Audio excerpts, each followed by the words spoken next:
அனைவருக்கும் வணக்கம். இந்த கட்சிக்காரங்கள்லாம் எத்தனை தடவை பட்டாலும் திருந்தவே மாட்டாங்க.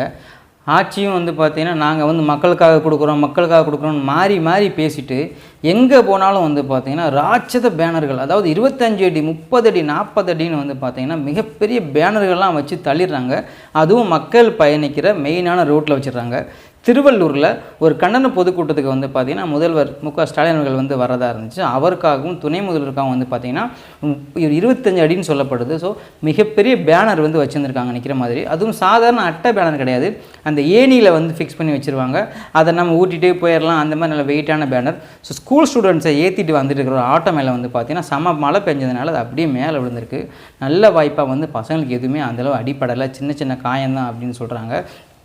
இதே மாதிரி தான் பார்த்திங்கன்னா ஒரு 4-5 வருஷம் நினைக்கிறேன், சென்னை பள்ளிக்கரணையில் பேனர் ஒரு வேலைக்கு போன ஒரு பொண்ணு மேலே பார்த்திங்கன்னா விழுந்து லாரி அந்த பொண்ணு மேலே ஏறி ஸ்பாட்டில் பரிதாபமாக உயிரிழந்து போனாங்க. இந்த மாதிரி இறப்புகள் எவ்வளவோ இருக்குது, ரெக்கார்டு செய்யப்படுறது சில தான்.